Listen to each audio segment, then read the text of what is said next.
Hello and welcome. Fit India का super hit bulletin देख रहे हैं आप। आपके साथ मैं हूं श्वेता भट्टाचार्य और आपके साथ मैं हूं दीपिका यादव। तो आज फिट इंडिया का सुपर हिट बुलेटिन हम यहीं अपने ऑफिस प्रीमाइसेस से कर रहे हैं, लेकिन देखिए देश दुनिया की तमाम बड़ी खबरें यहां से भी हम आपको बताते रहेंगे। जी हाँ, तो शुरुआत करेंगे फिट इंडिया की सुपर हिट बुलेटिन की। दिखाएंगे देश दुनिया की हर बड़ी और ब्रेकिंग न्यूज। तो बने रहिए हमारे साथ।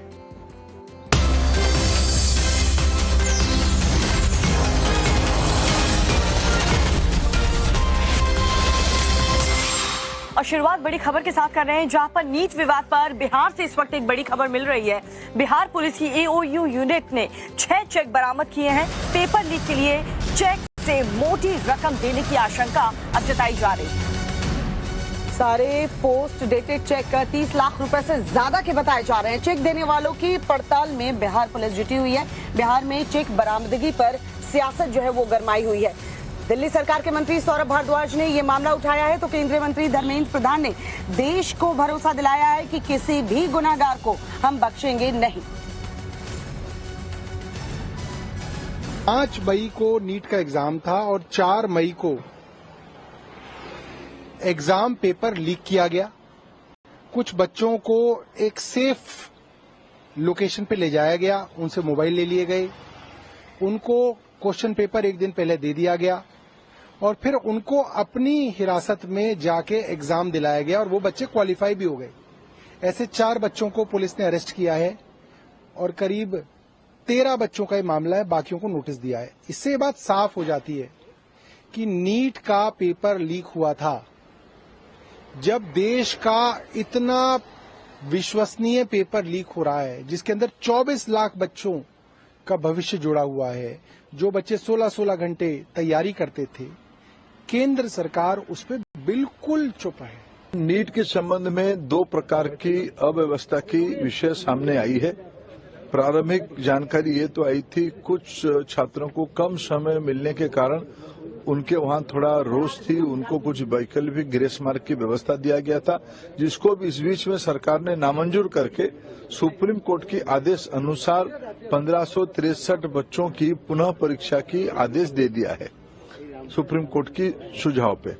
दूसरा, 2 जगह पे कुछ गड़बड़ियों की भी ध्यान आई है। मैं छात्रों को और अभिभावकों को आश्वस्त करता हूं, उसको भी सरकार बड़े गंभीरता के साथ लिया है। वो जानकारी हमको मिली है, हम वो सारा विषय को एक निर्णायक स्थिति तक ले जाएंगे।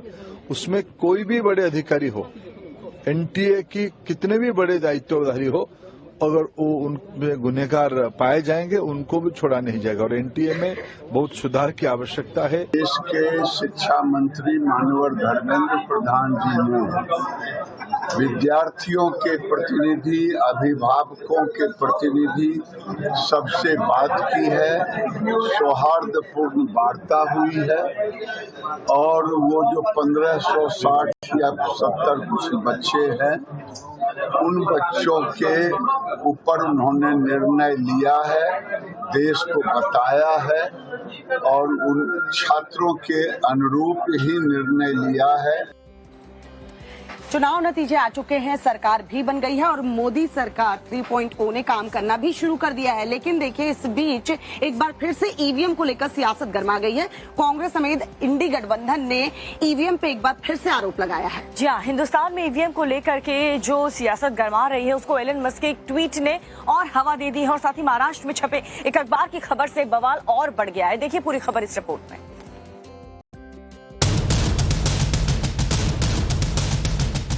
2024 के चुनावी नतीजों के बाद ईवीएम को क्लीन चिट देने वाले इंडी गठबंधन ने फिर पलटी मार दी है। मोदी 3.0 सरकार को जल्द गिराने का दावा करते करते गठबंधन के नेता फिर ईवीएम से छेड़छाड़ वाला राग गाने लगे हैं। इधर राहुल गांधी ने कहा, भारत में ईवीएम एक ब्लैक बॉक्स की तरह है जिसकी जांच करने की अनुमति किसी को भी नहीं है। तो उधर अखिलेश बोल पड़े, आज जब विश्व के कई चुनावों में ईवीएम को लेकर गड़बड़ी की आशंका जाहिर की जा रही है, आगामी सभी चुनाव बैलेट पेपर से कराने की अपनी मांग को हम फिर दोहराते हैं। इस पर पलटवार महाराष्ट्र से आया। इंडी गठबंधन को मिली 234 सीटों पर मिली जीत का हवाला भी दिया गया। अभी राहुल गांधी तो 2 जगह से जीते हैं, तो ईवीएम मशीन उधर बराबर थी, तो उन्होंने कहना चाहिए ईवीएम मशीन सब जगह खराब थी, मैं इस्तीफा देके फिर से चुनाव लड़ता हूँ। ऐसा होता है क्या? ईवीएम वाला सियासी बवाल नए सिरे से शुरू होने की वजह था। मस्क ने कहा, हमें इलेक्ट्रॉनिक वोटिंग मशीन को खत्म कर देना चाहिए। इंसानों या एआई द्वारा हैक किए जाने का जोखिम है, हालांकि छोटा है, फिर भी ये बहुत अधिक है। मोदी सरकार के पूर्व मंत्री राजीव चंद्रशेखर ने इस पर लिखा, लेकिन भारतीय ईवीएम अलग तरह से डिजाइन की गई है और ये सुरक्षित हैं तथा किसी भी नेटवर्क या मीडिया से कनेक्टेड नहीं है। ईवीएम की सियासत को नॉर्थ वेस्ट मुंबई सीट पर 48 वोटों से जीते एनडीए सांसद रविंद्र वाइकर से जुड़ी खबर ने भी हवा दी। खबर में दावा किया गया कि ईवीएम को अनलॉक करने के लिए वाइकर के रिश्तेदारों का मोबाइल फोन पर ओटीपी आया था। नॉर्थ वेस्ट मुंबई की रिटर्निंग ऑफिसर ने इस दावे को दूसरे दलों के नेताओं का झूठा प्रचार बताया और खबर छापने वाले अखबारों को नोटिस जारी कर दिया। There is no OTP on mobile phone that for unlocking EVM, as it is a non-programmable device and it has no wireless or wired communication. आपको बता दें, सुप्रीम कोर्ट भी कह चुका है कि ईवीएम से छेड़छाड़ मुमकिन नहीं है। एनसीईआरटी की नई किताब पर सियासी बवाल मचा हुआ है। दरअसल 12वीं की किताब के अयोध्या चैप्टर पर कई तरीके के विवाद अब खड़े हो चुके हैं। विवादित मस्जिद को 3 गुंबद बताने पर हंगामा हुआ है। एनसीईआरटी के निदेशक ने कहा है कि बदलाव पर अब वो सफाई देते नजर आ रहे हैं। दंगों के बारे में पढ़ाने से हिंसक नागरिक पैदा होंगे, ये सफाई में एनसीईआरटी के निदेशक ने कहा है। एनसीईआरटी के निदेशक दिनेश सकलानी ने पाठ्यक्रम में किए गए बदलाव को लेकर कहा कि ये हर साल होने वाले बदलाव की प्रक्रिया है, इस पर बवाल नहीं मचना चाहिए। लेकिन एनसीईआरटी के इस फैसले पर तीखी प्रतिक्रिया सामने आई है। ये बड़ी खबर आपको बता रहे हैं। 12वीं किताब के अयोध्या चैप्टर पर विवाद खड़ा हो गया। बाबरी और गुजरात दंगों से जुड़े संशोधन पर ही बवाल खड़ा हुआ।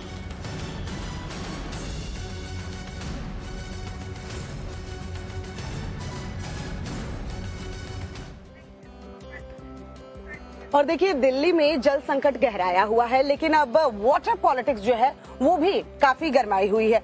बीजेपी ने केजरीवाल सरकार को घेरा है इस मुद्दे पर। जल मंत्री आतिशी ने जल संकट के पीछे सियासी साजिश तक का आरोप लगा दिया, जिसको लेकर के बीजेपी ने देखिए जगह जगह प्रदर्शन भी किया है और साथ ही केजरीवाल सरकार के 10 साल के कच्चे चिट्ठे को खोल कर रख दिया है। देखिए इस पर रिपोर्ट।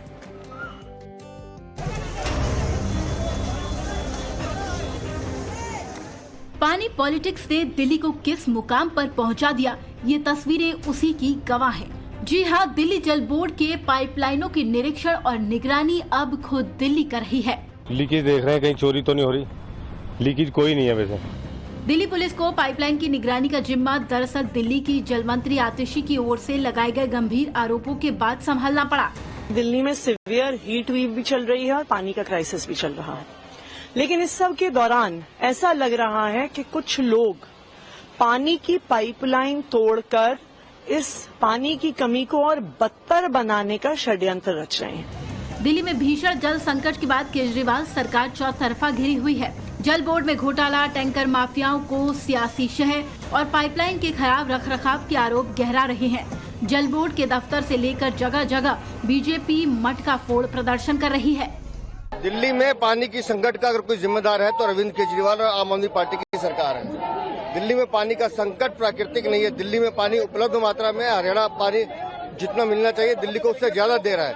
1 दशक के शासन में आम आदमी पार्टी की सरकार ने वो दिल्ली जल बोर्ड जो 2013 में 600 करोड़ रुपए के मुनाफे में था, उसको 73,000 करोड़ के घाटे में लाके खड़ा कर दिया है। आतिशी जी बताएं, श्वेत पत्र लाएं कि 10 साल में कौन कौन सा पाइप बदला गया है दिल्ली का। आतिशी के आरोपों को झूठा बताकर बीजेपी सवाल पूछ रही है कि 10 साल से दिल्ली में सरकार चला रहे केजरीवाल ने 2024 तक हर घर में जल का वादा किया था, उसका क्या हुआ? बीजेपी के मुताबिक केजरीवाल सरकार झूठे आरोप लगाने की बजाय दिल्ली जल बोर्ड के मैनेजमेंट पर ध्यान दे तो दिल्ली का जल संकट खत्म हो जाएगा। पिछली सरकारें ऐसा करके दिखा चुकी हैं। या के सुपरहिट बुलेटिन में बड़ी खबर पश्चिम बंगाल से आ रही है, जहां चुनाव के बाद हुई हिंसा पर बीजेपी ने बंगाल सरकार को घेरा है। बीजेपी की फैक्ट फाइंडिंग कमेटी दरअसल कोलकाता पहुंची है और यहां पर सरकार के ऊपर आरोप लगाए गए हैं और हिंसा के शिकार बीजेपी कार्यकर्ताओं से मुलाकात की है। कमेटी के दौरे के दौरान कोलकाता में संदिग्ध वस्तु मिली है। कोलकाता में बीजेपी दफ्तर के बाहर संदिग्ध वस्तु मिली है। बंगाल पुलिस ने बम होने की खबर को हालांकि नकारा है। तो बड़ी खबर आपको बता रहे हैं, कोलकाता में बीजेपी के दफ्तर के बाहर संदिग्ध वस्तु मिली है। बंगाल पुलिस का कहना है कि ये बम नहीं है, लेकिन कमेटी के दौरे के दौरान कोलकाता में संदिग्ध वस्तु मिली है, जिसके बाद कमेटी ने आरोप लगाए हैं बंगाल सरकार के ऊपर। भीषण गर्मी के बीच हम देखते हैं कि आग लगने की जो घटनाएं हैं वो आए दिन सामने आती रहती है अलग अलग राज्य से। जी हाँ, कहाँ पर आग लगी है, कितना नुकसान हुआ है और आग लगने के पीछे की वजह क्या रही, सब कुछ आपको दिखाते हैं इस रिपोर्ट में। झुलसा देने वाली गर्मी में आग का तांडव देखने को मिल रहा है। मैदान से लेकर पहाड़ तक आग कहर बरपा रही है। इन 3 तस्वीरों को देखकर आग से नुकसान का अंदाजा आसानी से लगाया जा सकता है। पहली तस्वीर यूपी के बुलंदशहर की है, जहां सिकंदराबाद इलाके में स्थित एक मेडिसिन की फैक्ट्री में भीषण आग लगने से हड़कंप मच गया। देखते ही देखते आग ने पूरी फैक्ट्री को अपनी चपेट में ले लिया। सूचना मिलने पर फायर फाइटर्स की 10 गाड़ियां मौके पर पहुंची और आग पर 4 घंटों की मशक्कत के बाद काबू पाया जा सका। आग से लाखों के नुकसान की खबर है, हालांकि आग कैसे लगी ये साफ नहीं हो सका है। वहीं पहाड़ों पर भी आग की विनाश लीला जारी है। तस्वीरें उधमपुर की है, जहां पिछले 15 दिनों से आग का तांडव जारी है।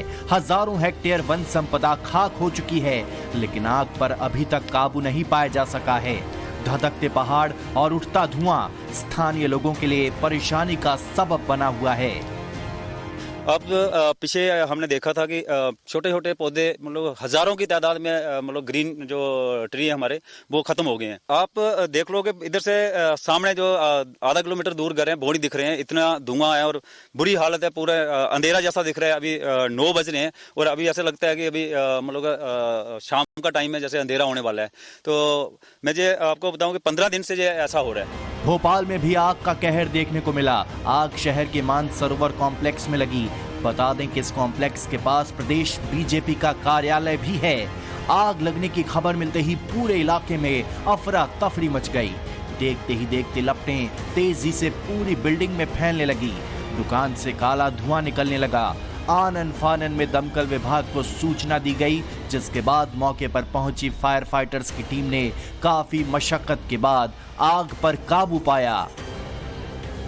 यूपी की राजधानी लखनऊ में भी आग की खबर सामने आई। भीषण गर्मी से लोहे के कारखाने में भीषण आग लग गई। खटिया गोदाम में आग लगने से अफरा तफरी मच गई। हालांकि आग से कोई जानी नुकसान नहीं हुआ। वक्त रहते आग पर काबू पा लिया गया। और अगली खबर जो है वो नागपुर से आ रही है। हादसे की खबर है, जिसमें बताया जा रहा है एक टेम्पो और ट्रैवलर बस के बीच भिड़ंत हो गई है, जिसमें 2 जवानों की मौत हुई है। 7 लोग गंभीर रूप से घायल हुए हैं, जिन्हें अस्पताल में भर्ती करवाया गया है। किसकी वजह से यह हादसा हुआ और कितना नुकसान इस हादसे में हुआ, इस रिपोर्ट में देखिए। महाराष्ट्र के नागपुर में एक दिल दहला देने वाला हादसा हुआ है। ऑटो और बस के बीच हुई भीषण टक्कर में सेना के 2 जवानों की मौत हो गई है, जबकि 7 लोग घायल हुए हैं। इनमें 6 लोग आर्मी के जवान हैं। हादसा नागपुर के कन्हान पुल पर हुआ। हादसे के बाद जो तस्वीरें सामने आई हैं वो हैरान करने वाली है। ऑटो और बस में टक्कर आमने सामने हुई, जिसके चलते ऑटो के परखच्चे उड़ गए। हादसे के बाद मौके पर चीख पुकार मच गई।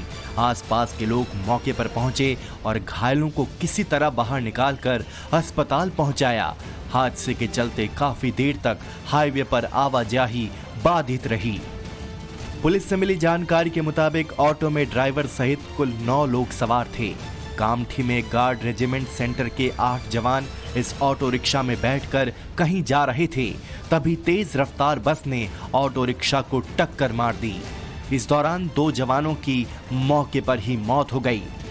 पुलिस फिलहाल मामले की जांच कर रही है। जम्मू कश्मीर में चेनाब नदी पर दुनिया का सबसे ऊंचा रेलवे ब्रिज बनकर के अब तैयार हो चुका है। एक तरीके से इस सिंगल रूट पर जल्द ही ट्रेन सेवा भी लोगों के लिए अब शुरू कर दी जाएगी, जिससे लोगों को काफी सहूलियत मिलेगी। बिल्कुल, रामबन जिले के संगलदान और रियासी के बीच बने चेनाब रेल ब्रिज का रविवार को निरीक्षण किया गया है। इस ब्रिज की और खासियत क्या है, चलिए आपको दिखाते हैं इस रिपोर्ट में। दुनिया के सबसे ऊंचे रेल ब्रिज पर ट्रेन दौड़ने को तैयार है। Udhampur Srinagar Baramulla rail link project पर युद्ध स्तर पर काम चल रहा है। इस बीच रेल मंत्री अश्विनी वैष्णव ने चेनाब रेल पुल से गुजरती हुई ट्रेन का एक खूबसूरत वीडियो सोशल मीडिया पर शेयर किया है।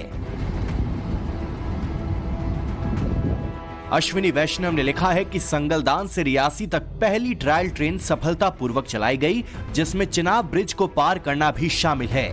USBRL के लिए सभी निर्माण कार्य लगभग पूरे हो चुके हैं। सिर्फ टनल नंबर 1 आंशिक रूप से अधूरी है। Udhampur Srinagar Baramulla rail link project इस साल के अंत तक पूरा होने की उम्मीद है। इस प्रोजेक्ट का उद्घाटन 20 फरवरी 2024 को प्रधानमंत्री नरेंद्र मोदी ने किया था। चेनाब रेल ब्रिज चेनाब नदी से लगभग 359 मीटर ऊपर बना है, जो कि एफिल टावर से लगभग 35 मीटर ऊंचा है। इस पुल में एक शानदार स्टील आर्च डिजाइन है, जिसकी कुल लंबाई 1315 मीटर है। ये एक सिंगल ट्रैक रेलवे लाइन है जो कश्मीर घाटी को बाकी भारतीय रेलवे नेटवर्क से जोड़ती है। चेनाब रेल पुल के निर्माण में कुल 30,000 मीट्रिक टन स्टील का उपयोग किया गया है। ये पुल 260 किलोमीटर प्रति घंटे तक की हवा की गति का सामना कर सकता है। चेनाब रेलवे ब्रिज के जरिए ट्रेन सेवा रामबन से रियासी तक होगी। मौजूदा समय में ट्रेन कन्याकुमारी से कटरा तक रेलवे लाइन पर चलती है, जबकि कश्मीर घाटी में बारामूला से संगलदान तक रेल चलती है। और अगली खबर जो है वो अयोध्या से है, जहां रामलला के दरबार में उपहार पहुंचने का सिलसिला जो है दीपिका वो थमने का नाम नहीं ले रहा। इस बार जो है राजस्थान की एक संस्था ने अब यहाँ विशाल धनुष और गदा भेंट की है। जी, आप ये खासियत क्या है इस गदा और धनुष की, इसे कहां पर स्थापित किया जाएगा, वो सारी जानकारी इस रिपोर्ट में है। अयोध्या में रामलला को भारी भरकम धनुष और विशालकाय गदा उपहार के तौर पर भेंट की गई है। 1600 किलो का गदा और 1100 किलो का धनुष बाण आकर्षण का केंद्र बना हुआ है। दोनों चीजों को राजस्थान के सुमेरपुर के शिवगंज स्थित श्री सनातन सेवा संस्थान ने बनवाया है। हमारा जो भगवान राम का धनुष है वो बहुत ही विशालकाय और गदा जो हनुमान जी की बहुत विशालकाय है। 1100 किलो का राम धनुष और 1600 किलो की हनुमान गदा, और ये दोनों विश्व स्तर पर स्थापित होगी दर्शन के रूप में। तो उनके प्रांगण में जब ये होगा तो हमारा आस्था का प्रभाव हमें राजस्थान को याद किया जाएगा। 1600 किलो के गदा को 5 धातुओं से 20 कारीगरों ने 75 दिन में बनाया है। इसकी लंबाई 26 फीट और चौड़ाई 12 फीट है।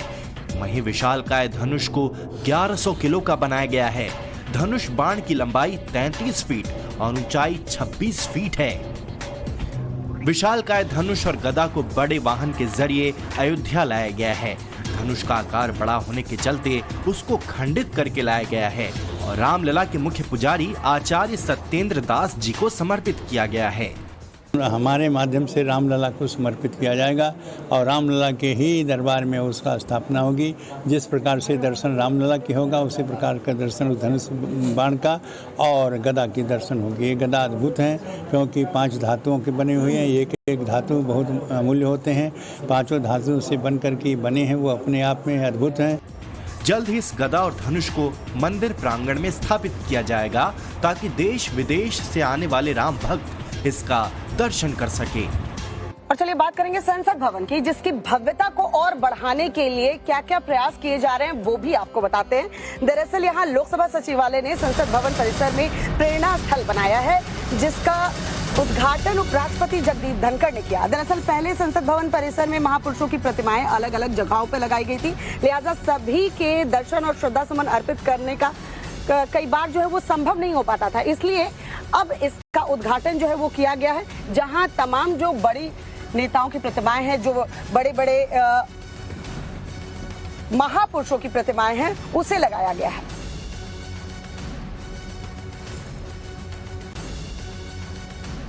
इस पूरे परिसर में जो करीब 15 मूर्तियां लगी थी देश के उन महानुभावों को, उन लोगों को, उनको यहाँ पर जगह दी गई है। जी मैं दिखाना चाहूँगा कि देखिए तमाम यहाँ पर लोग हैं, चाहे भीमराव अंबेडकर की बात करिए, इसके अलावा महाराणा प्रताप की बात करिए, शिवाजी महाराज की बात कीजिए, महात्मा गांधी की प्रतिमा, ये देखिए, इसी तरह ज्योतिबा फुले की बात कीजिए, तमाम लोग यहाँ, मोतीलाल नेहरू, इन सबकी प्रतिमा इन तमाम जगहों पर थी। जो परिसर में सब तरफ जो 12 गेट है उनकी तरफ थी, लेकिन सरकार का कहना है कि उनको इसलिए यहाँ पर स्थापित किया गया कि जब लोग यहाँ पर देखने आएंगे तब सभी जो प्रतिमाओं को, सभी महानुभावों को यहाँ पर श्रद्धांजलि दे पाएंगे, उनके जीवन से प्रेरणा ले पाएंगे। और बाकायदा हर जो आप मूर्ति देखेंगे उन मूर्ति के बाहर QR कोड लगाया गया है ताकि आप उनकी जीवनी को देख सके, उनसे उनकी जीवनी को समझ सके। तो इस तरह से ये प्रेरणा स्तर बना। विपक्ष हालांकि इसको लेकर सवाल खड़े कर रहा है। अमित कुमार, टाइम्स नव भारत, दिल्ली।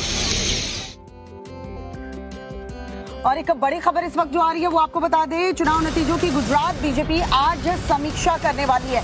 गांधीनगर में सीएम आवास पर सुबह 11 बजे बैठक होनी है। गुजरात के सभी बीजेपी प्रत्याशी बंद लिफाफे में अपनी अपने रिपोर्ट जो है वो सबमिट करेंगे। गुजरात में बीजेपी का वोट शेयर इस बार के लोकसभा चुनाव में करीब 2% से घटा है और बीजेपी को 26 में से 1 सीट तक गंवानी पड़ी। ऐसा हुआ क्यों, इसके पीछे की वजह क्या मानते हैं गुजरात बीजेपी, आज इस पर मंथन करने वाली है। और सभी प्रत्याशियों को बंद लिफाफे में मुख्यमंत्री को अपने अपने सीट की रिपोर्ट भी सौंपनी होगी। सीएम आवास पर प्रदेश भाजपा पार्लियामेंट्री बोर्ड की बैठक के साथ साथ चुनावी नतीजों पर भी मंथन के लिए ये बैठक बुलाई गई है।